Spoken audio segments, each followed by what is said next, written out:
সুপ্রিয় শিক্ষার্থী, তোমরা অনেকদিন যাবৎ লাঞ্চ স্কুল অ্যান্ড কলেজের তত্ত্বাবধানে অনলাইন ক্লাস করছো। আমরা গত ক্লাসে তোমাদের সাথে আলোচনা করেছি স্থির তড়িৎ নিয়ে। আজ তোমাদের সাথে আলোচনা করব চলতড়িৎ নিয়ে। তো চলতড়িৎ এই এসএসসির জন্য খুবই গুরুত্বপূর্ণ একটি অধ্যায়, কারণ প্রতি বছরই প্রতি বোর্ডে চলতড়িৎ থেকে কমপক্ষে একটি প্রশ্ন আসবে। এই জন্য এই অধ্যায়টা তোমাদের অনেক খুঁটিয়ে খুঁটিয়ে পড়তে হবে। প্রত্যেকটি বিষয় তোমাদেরকে ভালো করে আত্মস্থ করতে হবে এবং এখানে যে গাণিতিক সমস্যাগুলো আছে এবং যে বিষয়গুলো আরও জটিল বিষয়গুলো আছে সেই বিষয়গুলো তোমাদের খুব মনোযোগ সহকারে অধ্যয়ন করতে হবে। তো চলো, আজ দশম শ্রেণী পদার্থবিজ্ঞান, আজকে চলবিদ্যুৎ নিয়ে আমরা কথা বলব। চলবিদ্যুতের যে বিষয়গুলো তোমাদের প্রথম আলোচনা করব, সেই আজকের আলোচ্য বিষয়গুলো হলো বিদ্যুৎ প্রবাহ, পরিবাহী, অপরিবাহী এবং অর্ধপরিবাহী পদার্থ, ওহমের সূত্র, রোধ, আপেক্ষিক রোধ, পরিবাহকত্ব। এই বিষয় কটা নিয়ে আমরা আজকে আলোচনা করব। তো এবার আলোচনায় আসা যায়। এখানে মনে করো এটি একটি পরিবাহী পদার্থ, পরিবাহী তার। এই তারের ভিতর দিয়ে তড়িৎ এ প্রান্ত থেকে বি প্রান্তে সঞ্চালিত হচ্ছে।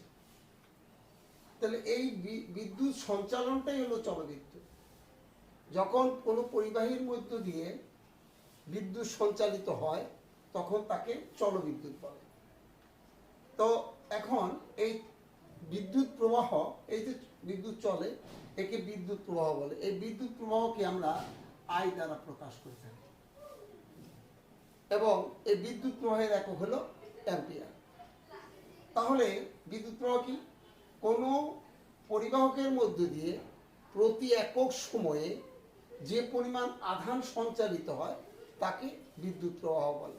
মনে করো এর মধ্যে যে সঞ্চালিত আধানের পরিমাণ কিউ এবং এই কিউ আধান প্রবাহিত হইতে সময় নেয় হলো টি। তাহলে তড়িৎ প্রবাহ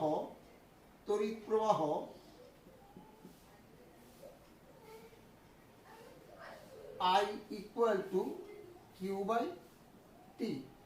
অর্থাৎ প্রতি একক সময়ে কোনো পরিবাহীর মধ্য দিয়ে যে পরিমাণ আধান সঞ্চালিত হয় তাকে তড়িৎ প্রবাহ বলে। এই গেল তোমরা তড়িৎ প্রবাহ নিয়ে আমরা কথা বললাম। এবার আসো, এই যে তড়িৎ প্রবাহিত হয়, এই তড়িৎ যার ভিতর দিয়ে তড়িৎ খুব ভালোভাবে প্রবাহিত হতে পারে তাকে বলা হয় হলো পরিবাহক।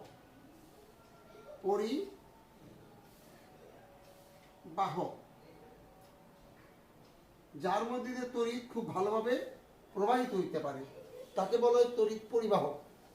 আর যার মধ্যে দিয়ে বিদ্যুৎ প্রবাহিত হইতে পারে না তাকে বলা হয় অপরিবাহক।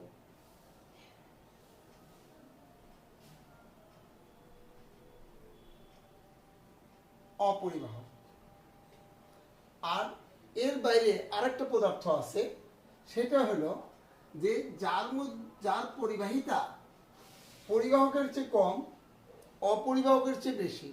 অর্থাৎ যার মধ্য দিয়ে তড়িৎ প্রবাহ পরিবাহকের চেয়ে কম কিন্তু অপরিবাহকের চেয়ে বেশি পরিমাণ সঞ্চালিত হয় তাকে অর্ধপরিবাহক বলে। তাকে বলা হয় অর্ধপরিবাহক।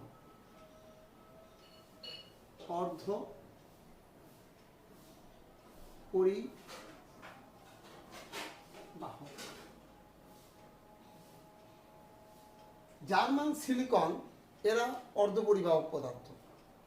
জার্মান এবং সিলিকন এরা হলো অর্ধপরিবাহক পদার্থ। এর মধ্যে দিয়ে আসলে যদি অর্ধপরিবাহী পদার্থের যদি তাপমাত্রা বৃদ্ধি করা যায়, অর্থাৎ অর্ধপরিবাহকের মধ্যে যদি কোনো ভেজাল মেশানো হয়, ভেজাল মিশিয়ে ওর যদি ভোল্টেজ ডিফারেন্স তৈরি করা যায় তাহলে তার পরিবাহিতা বেড়ে যায়। এই ধরনের পদার্থকে বলা হয় অর্ধপরিবাহক। এটা অর্ধপরিবাহক নিয়ে আমরা পরের অধ্যায়ে বিস্তারিত আলোচনা করব। এই অধ্যায়ে আলোচনা করব যে আমাদের তিন ধরনের পদার্থ আমরা পাই। এক হলো পরিবাহক, দুই হলো অপরিবাহক, তিন হলো অর্ধপরিবাহক। পরিবাহক হলো যার মধ্যে বিদ্যুৎ ভালো সঞ্চালিত হতে পারে, আর তোমার অপরিবাহক হলো যার মধ্যে বিদ্যুৎ ভালো সঞ্চালিত হতে পারে না, আর অর্ধপরিবাহক হলো যার মধ্যে দিয়ে বিদ্যুৎ পরিবাহকের চেয়ে পরিবাহিতা কম এবং অপরিবাহীর চেয়ে পরিবাহিতা বেশি। এটা হলো তোমার অর্ধপরিবাহক। মনে রাখবে, বিদ্যুৎ যে প্রবাহিত হয় সবসময় উচ্চ বিভব থেকে নিম্ন বিভবের দিকে সবসময় বিদ্যুৎ প্রবাহিত হবে।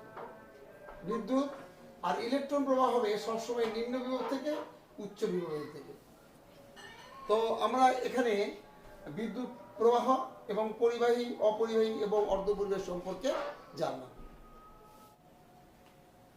এবার আসো ওমের সূত্র নিয়ে আমরা কথা বলবো।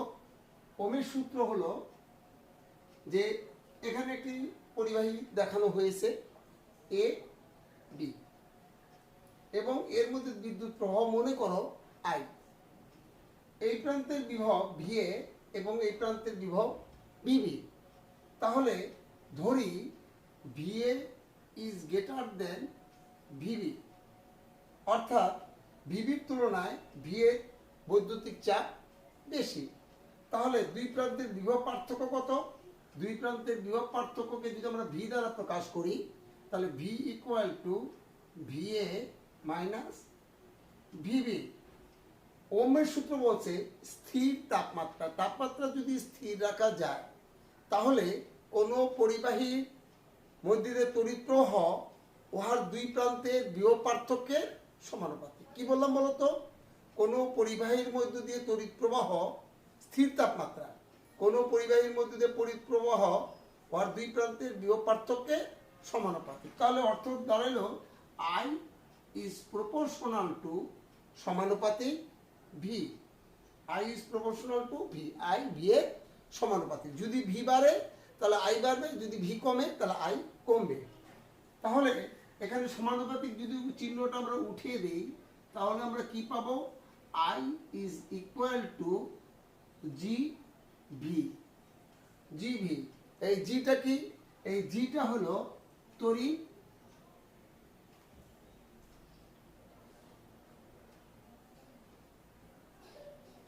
পরিবাহিতা। তড়িৎ পরিবাহিতা,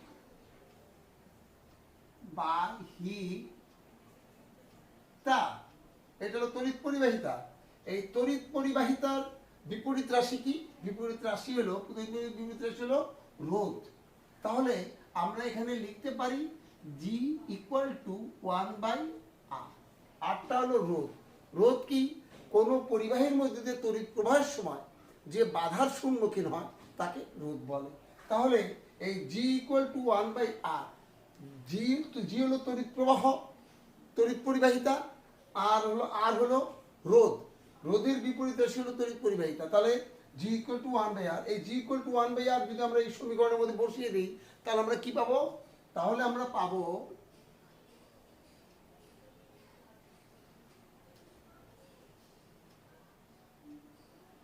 I equal to V by R, অর্থাৎ V equal to I R. এটাই হলো তোমার ওমের সূত্র, সূত্রের গাণিতিক রূপ। যে ওমের সূত্রের গাণিতিক রূপ কি? V equal to I by R. যদি পরীক্ষা আসে ওমের সূত্রটি লিখো, তাহলে শুধু সূত্রটি লিখবা। কি লিখবা? স্থির তাপমাত্রায় কোনো পরিবাহীর মধ্য দিয়ে তড়িৎ প্রবাহ উহার দুই প্রান্তের বিভব পার্থক্যের সমানুপাতিক, এটা লিখবা। আর যদি বলে ওমের সূত্রটি লিখো এবং গাণিতিক ব্যাখ্যা দাও, তখন তুমি ওমের সূত্রটি লিখতে হবে, তারপরে এইভাবে তোমার গাণিতিক ব্যাখ্যাটা দিতে হবে। লাস্টে আসবে V equal to I by R. এইগুলো আমাদের ওমের সূত্র। তোমরা নিশ্চয়ই বুঝতে পেরেছো। এটা হলো আমাদের চলতরিত অত্যন্ত গুরুত্বপূর্ণ একটা বিষয়। খুব মনোযোগ দিয়ে এটা তোমাদের অধ্যয়ন করতে হবে। ধন্যবাদ। এবার আমরা রোধ সম্পর্কে জানব। রোধকে প্রকাশ করা হয় কি দ্বারা? আর দ্বারা। রোধ হলো কি? কোনো পরিবাহীর মধ্য দিয়ে বিদ্যুৎ প্রবাহের সময় যে বাধার সম্মুখীন হয় তাকে রোধ বলে। রোধের একক হলো ওম। এই রোধ তিনটি বিষয়ের উপর নির্ভর করে। কি কি বিষয়ের উপর নির্ভর করে আগে দেখি। এক, দৈর্ঘ্যের উপর নির্ভর করে, দৈর্ঘ্য। দুই, প্রস্থচ্ছেদের ক্ষেত্রফল। দৈর্ঘ্যকে প্রকাশ করা হয় এল দ্বারা, প্রস্থচ্ছেদের ক্ষেত্রফল এটাকে প্রকাশ করা হয় এ দ্বারা। এবং তাপমাত্রা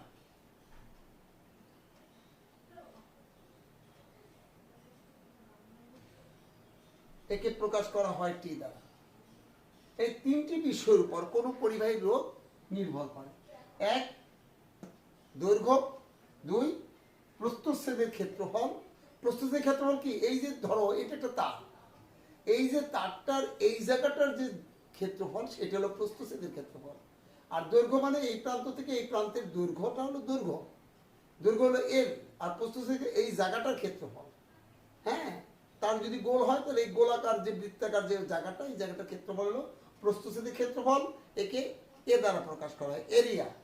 আর তাপমাত্রা, তাপমাত্রা হলো কোনো জায়গার তাপীয় অবস্থাটা হলো তাপমাত্রা। এই তিনটি বিষয়ের উপর নির্ভর করে। কিন্তু তিনটি বিষয়ের উপর কিভাবে নির্ভর করে সেটা আমরা দেখব।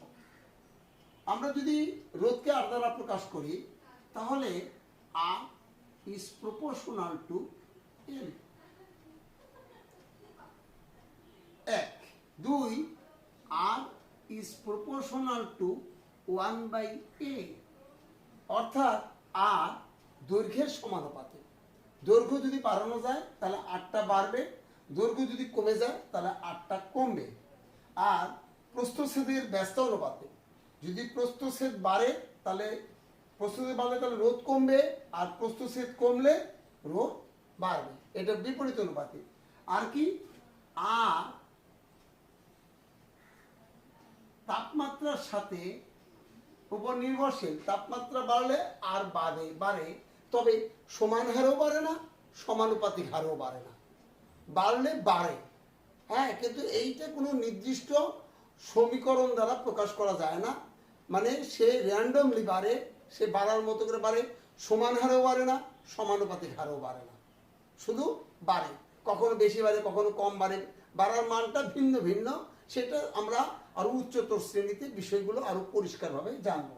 তাহলে রোধ নির্ভর করে চারটি বিষয়ের উপর। তার দুইটি বিষয়কে আমরা সমীকরণ দ্বারা প্রকাশ করতে পারি। তা হলো আর ইজ প্রপোর্শনাল টু এল এবং আর ইজ প্রপোর্শনাল টু 1/a।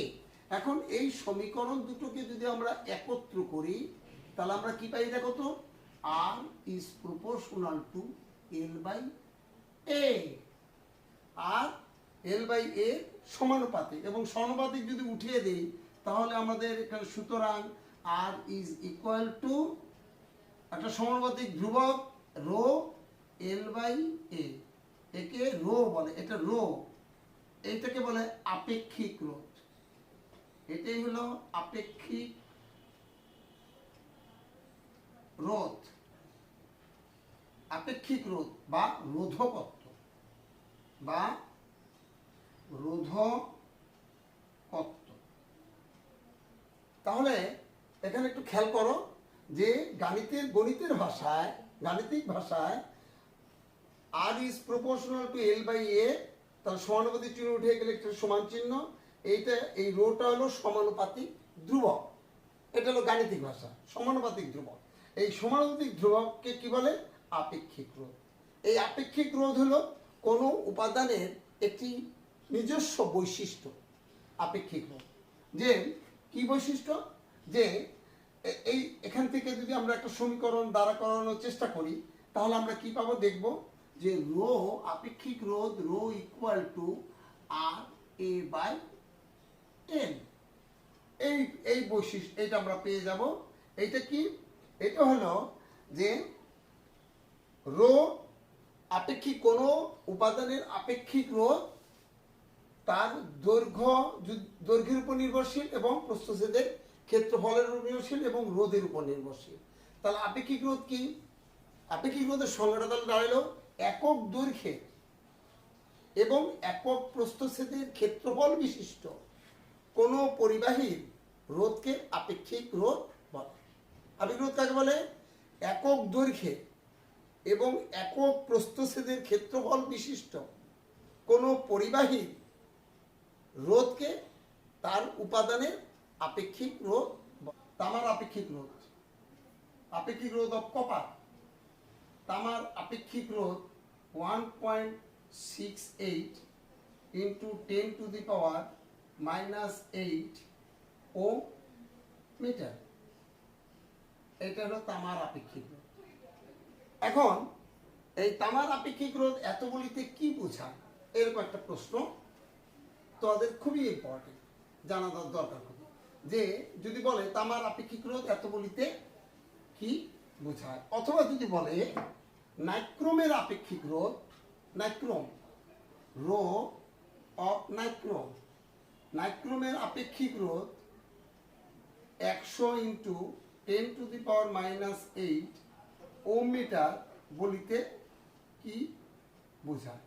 এখানে খেয়াল করা একটা জিনিস, আপেক্ষিক রোধকে সবসময় 10 টু দি পাওয়ার -8 এর ঘাত দ্বারা প্রকাশ করা হয়।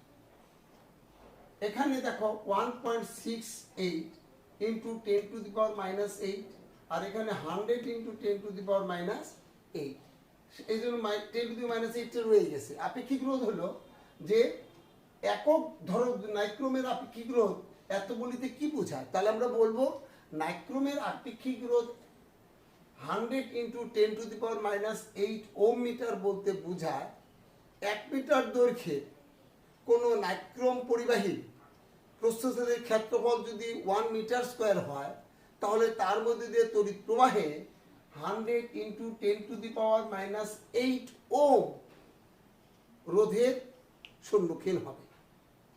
তাহলে রোধের পরিমাণটা হবে 100 ইন্টু 10 টু দি পাওয়ার -8, যদি তারটির দৈর্ঘ্য 1 মিটার। তামার আপেক্ষিক রোধ এত বলতে কি বোঝায়, যে 1 মিটার দৈর্ঘ্যে তামার প্রস্থচ্ছেদের ক্ষেত্রফল যদি 1 মিটার স্কোয়ার হয়, তবে ওর মধ্যে দিয়ে তড়িৎ প্রবাহে যে বাধার সম্মুখীন হবে তার পরিমাণ হবে 1.68 ইন্টু 10 টু দি পাওয়ার -8 ওম।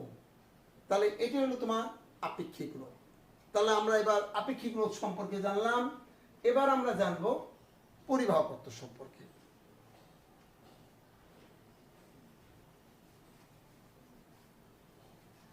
এখানে আগে একটু আমরা বলে নেই তোমাদের যে এই যে আপেক্ষিক রোধ কিন্তু আমাদের খুবই একটু গুরুত্বপূর্ণ বিষয়, কারণ পদার্থের মধ্যে আপেক্ষিক রোধ যদি না থাকে তাহলে ওই পদার্থ দিয়ে আমরা কোনো কাজ সম্পাদন করতে পারি না।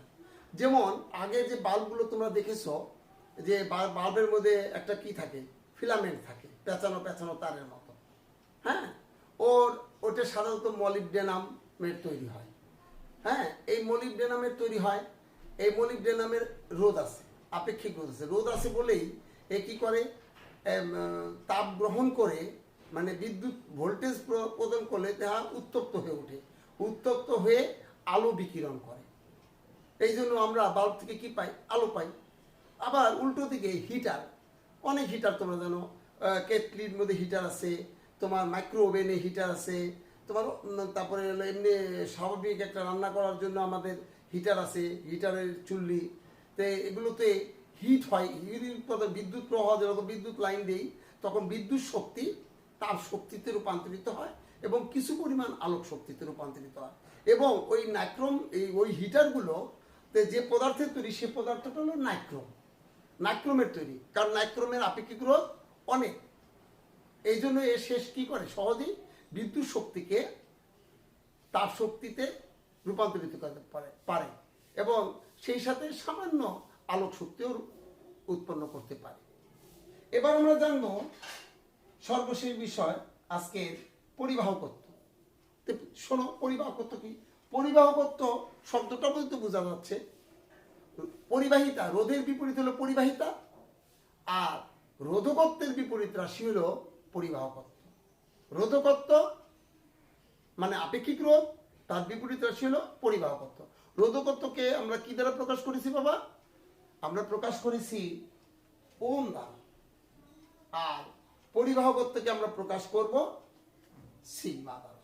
সিগমা এটা সরি আপেক্ষিক রোধকে আমরা কি দ্বারা প্রকাশ করেছি? রো দ্বারা। রো উচ্চারণটা হলো রো। আর এটাকে পরিবাহকত্বকে প্রকাশ করব সিগমা দ্বারা। সিগমা দ্বারা। এবং এইটা বলছি এই পরিবাহকত্ব রোধকত্বের বিপরীত রাশি, সুতরাং সিগমা ইকুয়াল টু 1/। আর রো ইকুয়াল টু তুমি কি জানো? তুমি তো এর আগে আলোচনা করলাম আমরা রো ইকুয়াল টু কি জানলাম? রো ইকুয়াল টু জানলাম আর এ ডিভাইডেড বাই এল। তাহলে এখানে যদি মানটা বসিয়ে দিই তাহলে 1/r a ডিভাইডেড বাই এল। এটাকে যদি উল্টিয়ে দাও তাহলে কি হচ্ছে?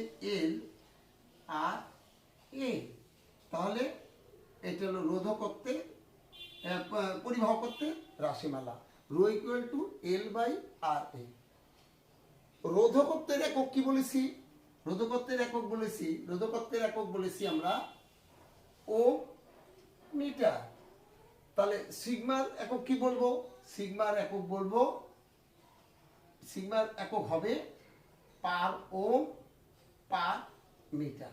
যেহেতু এটার উল্টো, তাহলে ওমের উল্টো হলো পার ওম, মিটারের উল্টো হলো পার মিটার। তাহলে পরিবাহকত্বের একক হলো পার ওম পার মিটার। তাহলে পরিবাহকত্ব equal to L divided by R by A. যদি কোনো অঙ্কে গাণিতিক সমস্যায় আমাদের যদি পরিবাহকত্ব বের করতে হয় তাহলে এই সূত্রটা ব্যবহার করব। যদি রোধকত্ব ব্যবহার করতে হয় তাহলে এই সূত্রটা ব্যবহার করব। যদি ভোল্টেজ বের করতে হয় সেক্ষেত্রে আমরা ওমের সূত্রটা ব্যবহার করব। ওমের সূত্রটা কি? ভি ইকুয়াল টু আই আর। তাহলে আজকে আমরা এই চলতরিতের প্রথম ক্লাসে আমরা জানলাম বেশ কয়েকটি বিষয়। সেগুলো একটা হলো বিদ্যুৎ প্রবাহ। বিদ্যুৎ প্রবাহ আসলে কি, বিদ্যুৎ প্রবাহ কাকে বলে জানলাম। পরিবাহকত্ব,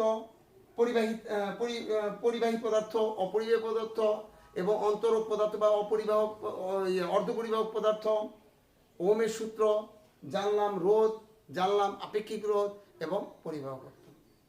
তাহলে এই বিষয়গুলো তোমরা খুব মনোযোগ সহকারে বুঝতে চেষ্টা করবে, বাড়িতে পড়াশোনা করবে। অনেক সময় এখন তোমাদের স্কুল নেই, কোথায় যাওয়া নেই, কোনো আত্মীয় স্বজনের বাড়িতে যাওয়া নেই, কোথাও বেড়ানোর ব্যাপার স্যাপার নেই, বাড়িতে থাকবে। তোমরা নিয়মিত শরীরচর্চা করবে, একটু ব্যায়াম করবে, একটু দড়ি লাফাবে, মেয়েরা একটু দড়ি লাফানোর চেষ্টা করবে, ছেলেরা একটু তোমাদের বাড়ির উঠানে হোক বা ছাদে হোক বা ঘরের ভিতরে হোক একটু লাফাঝাফা করার চেষ্টা করতে হবে। কিন্তু দেখবা জিনিসপত্র যেন ভেঙে না যায়। তোমার শরীরটা খেতে হবে, ঠিক নিয়মিত সুষম খাদ্য খেতে হবে। বাইরে কোনো ক্রমেই যাবে না। বাইরে কিন্তু বন্ধু বান্ধবরা ডাকবে, বাড়ির বাইরে বেরোনো যাবে, ডাকবে, তোমার কিন্তু যাওয়া চলবে না।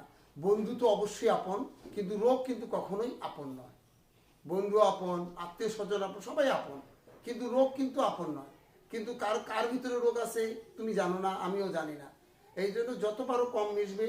বাড়িতে এই ক্লাসগুলো শুধু দেখলেই হবে না, এই ক্লাসগুলো দেখে তোমাকে কি করতে হবে? বাড়িতে অনুশীলন করতে হবে, তাহলে এই কাজগুলো শেখা সম্ভব হবে।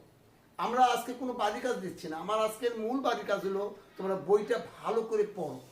বইটা যদি তুমি ভালো করে না পড়ো তাহলে আসলে কোনো বাড়ির কাজই তোমার কাজে লাগবে না।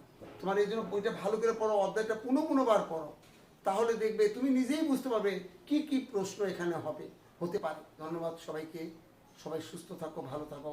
সকলের জন্য অনেক অনেক দোয়া রইল।